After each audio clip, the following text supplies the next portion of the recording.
Everyone, जैसे कि last video में पार्ट 8 में हमने मैट्रिक्स मल्टीप्लिकेशन की सारी प्रॉपर्टी कंप्लीट कर ली थी। तो आज हम करने जा रहे हैं तो कोई दो मैट्रिक्स है, उन दोनों के प्रोडक्ट। जनरली मैंने ये भी बताया हुआ आपको, तो एक और एग्जांपल से हम कर लेते हैं इसको।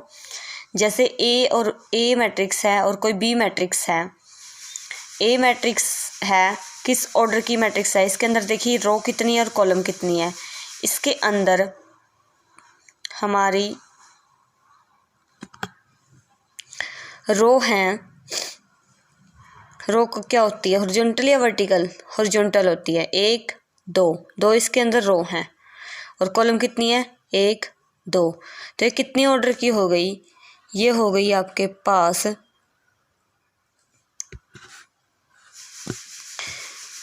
2 × 3 ऑर्डर की, और ये है 3 × 2 ऑर्डर। तो ये आपके पास है मैट्रिक्स। अब आप मल्टीप्लाई जब करोगे इसकी, कैसे करोगे? पहली रो और दूसरी मैट्रिक्स की कॉलम लेनी है। तो पहली रो ले लेते हैं हम। पहली रो में पहला एलिमेंट की इसके पहले एलिमेंट के साथ, और 2 की 1 के साथ प्लस, फिर दूसरे एलिमेंट की दूसरे के साथ, 3 की 3 के साथ प्लस, फिर 4 की यानी कि थर्ड एलिमेंट की थर्ड के साथ 4 × -5 सभी को जोड़ देना है। नेक्स्ट फिर फर्स्ट कॉलम का काम खत्म हो चुका है हमारा। किसका काम आता है? सेकंड कॉलम का काम आता है। फर्स्ट रो चलेगी सेकंड कॉलम, ऐसे ही फर्स्ट रो का फर्स्ट एलिमेंट, सेकंड कॉलम का फर्स्ट एलिमेंट, 2 × 2। फिर सेकंड एलिमेंट, ऐसे ही इसका second element 3 × -4 plus third element, इसका भी थर्ड एलिमेंट, तो 4 × 6। तो 2 × ये 2 हो गया, 3 × 3 ये 9 हो गया, 4 - 5 कितना हो गया? 20 हो गया। उसके बाद यहाँ भी 2 × 2 4 हो गया, 3 × -4 -12 हो गया, 4 × 6 प्लस का 24 हो गया। नेक्स्ट फर्स्ट रो का काम खत्म हो चुका है। अब सेकंड रो पे आते हैं। सेकंड रो ए मैट्रिक्स की सेकंड रो, तो -1 की मल्टीप्लाई 1 से 1 आ गया सीधा, ठीक है, सीधा लिख दिया हमने। 2 की मल्टीप्लाई 3 से 6 लिख दिया प्लस में। आगे -5 की -5 से प्लस का 25 लिख दिया। उसके बाद पहली रो सेकंड रो का पहली के साथ काम खत्म। अब सेकंड कॉलम पे आते हैं। सेकंड रो और सेकंड कॉलम, -1 की 2 से मल्टीप्लाई -2, 2 की -4 से माइनस का 8, प्लस माइनस माइनस हो जाता है इसलिए -8 आ गया। -5 की 6 के साथ -30, तो क्या आ जाएगा? -11।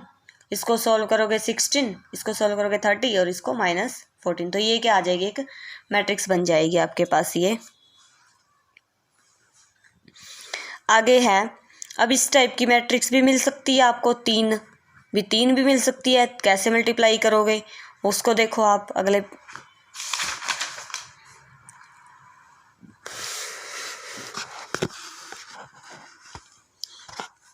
जैसे आपके पास इस टाइप की है, पहले आप क्या करोगे?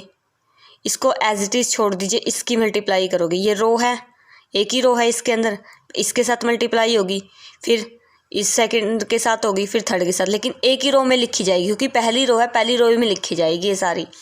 तो 1 की 1 के साथ मल्टीप्लाई, यहाँ 2 की 2 के साथ और 3 की 0 के साथ, तो लिख दिया 1 × 1, 2 × 2, 3 × 0।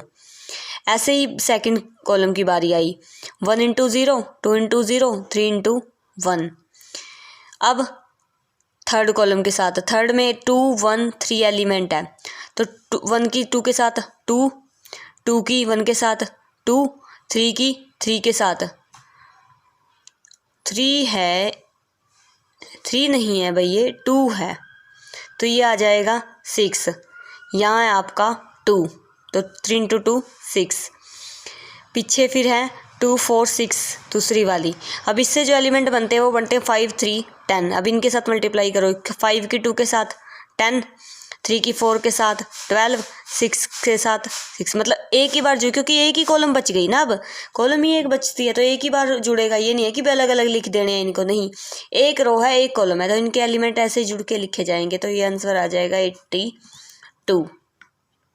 इस टाइप के क्वेश्चन मिल सकते हैं आपको। आगे अगला क्वेश्चन और है, जो आपको मिल सकता है, एक्स वाई सॉल्व करना है, यानी कि सॉल्व करना है, एक्स वाई की वैल्यू निकालनी है। और आपको दे रखी है एक्स वाई एक मैट्रिक्स जो एक्स और वाई में एलिमेंट है, यानी कि कॉलम मैट्रिक्स है, और ये 2 ऑर्डर की मैट्रिक्स है। इन दोनों की मल्टीप्लाई करनी है आपने, किसके बराबर है, एक कॉलम मैट्रिक्स के बराबर है। यहाँ देखिए, अब आपने क्या करनी है, गुणा करनी है। अभी ये रो और इस कॉलम के साथ 3 into x plus -4 into y, हो गए ख़त्म। अब नीचे वाली की बारी आ गई, नीचे वाली रो की। 1 की मल्टीप्लाई एक्स से, 2 की मल्टीप्लाई वाई से, जोड़ दो। अब दोनों मैट्रिक्स क्या बनती है, कंपेरेबल इक्वल मैट्रिक्स बनती है। क्यों? क्योंकि दोनों ही क्या है, कॉलम मैट्रिक्स है। ये भी कॉलम मैट्रिक्स है, ये भी कॉलम है, इसमें भी एक ही कॉलम है, इसमें भी एक ही कॉलम है, तो ये कॉलम मैट्रिक्स हो गई। तो इन दोनों के एलिमेंट को कंपेयर कर सकते हो। ये 3x माइनस वाई इसके करस्पॉन्डिंग 3 है, तो ये कंपेयर हो जाएगा। x + 2y 11 के साथ हो जाएगा। इसको इक्वेशन फर्स्ट नाम दे दो, इसको सेकंड नाम दे दीजिए। आगे क्या करना है फिर आपने जो इक्वेशन सेकंड है उसको आपने मल्टीप्लाई करना है 2 से। तो क्या बन जाता है, 2x + 4y = 22। कैसे बनता है, देखो सेकंड 2 दिखाते हो आपको इक्वेशन। ये इक्वेशन थी, इसको मल्टीप्लाई करोगे 2 से। क्यों? ताकि 4y और -4y जब जोड़ो इनको तो ख़त्म हो जाए। तो ये 2x बन गया, ये 4y, और ये 22 बन गया। ये रहा, ये इक्वेशन थर्ड मान लो। अब दोनों को ऐड कर देना, फर्स्ट को ऐड कर दो और थर्ड को ऐड कर दो। दोनों को ऐड करने से ये तो ख़त्म हो जाएगा, वाई वाली तो टर्म। 3x और 3x और 2x क्या बन जाएगा, 5x बन जाएगा। 3 और 22 क्या बन जाएगा, 25। x की वैल्यू आ गई 25। अब आप पहली 2 इक्वेशन में से, फर्स्ट और सेकंड में से किसी भी इक्वेशन में पुट करके आप y की वैल्यू निकाल दो। मान लो मैंने पुट कर दी फर्स्ट में, जहाँ x था वहाँ पुट कर दिया 5, तो 3 × 5 15 हो गया। अब जब ये राइट साइड में जाएगा तो माइनस का हो जाएगा, और ये माइनस का 12, और यहाँ माइनस माइनस कैंसिल हो जाएगा। 12/4 क्या आ जाएगा, 3।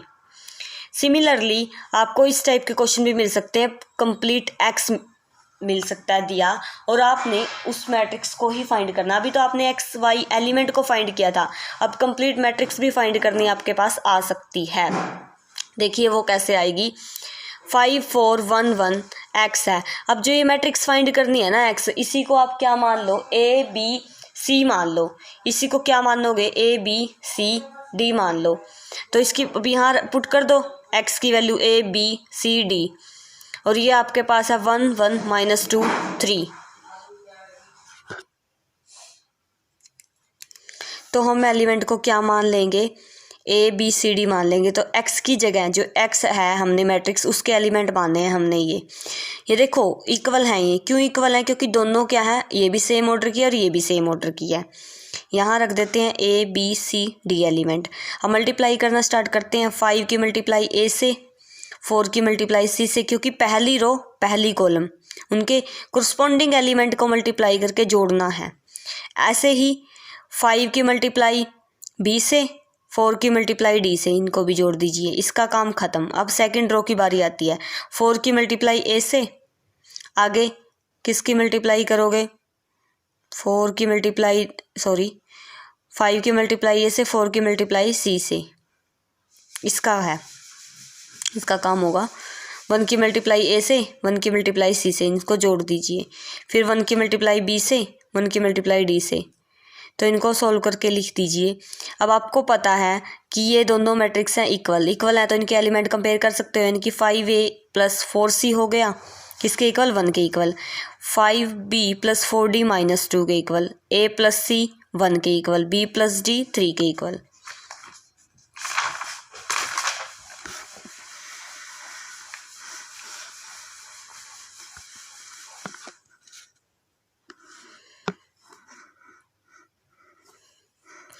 तो देखो ये फर्स्ट इक्वेशन, इसको सेकंड, इसको थर्ड, इसको फोर्थ मान लो। अब आपको पता है अगर आपने इनको सब्ट्रैक्ट करना है, इनमें से किसी एक को आपने निकालना है, तो आप क्या करोगे, 4 से गुना करोगे। इसको सेकंड इक्वेशन को गुना कर दो 4 से। गुना करने के बाद ये 4A 4C 4 बन जाएगी। अब क्या करना है आपने, सब्ट्रैक्शन कर दीजिए। एलिमिनेशन मेथड लगाओगे ना, सब्ट्रैक्ट कर दो, घटा दो। ये ए बच जाएगा, ये माइनस का 3, ए की वैल्यू आ गई माइनस का 3। अब यही वाली वैल्यू ए की वैल्यू फर्स्ट में पुट कर दीजिए तो क्या आ जाएगी, सी की वैल्यू 4 आ जाएगी। सिमिलरली यहाँ से क्या करोगे, डी को इस फोर्थ इक्वेशन को मल्टीप्लाई करोगे 4 से, क्योंकि 4D ख़त्म करना है, तो ख़त्म करने पर यहाँ बच जाएगा बी। 4D ख़त्म हो गया, साइन चेंज कर दिए थे, माइनस का 14 बच गया, तो बी की वैल्यू आ गई माइनस का 14। अब ये वैल्यू बी डी ये नहीं देखना, ये वाली वैल्यू आप कहाँ पुट करोगे, इस इक्वेशन में पुट करोगे, तो माइनस का 14 और ये 3 आ गया, तो डी की वैल्यू आ गई यहाँ से माइनस का 17।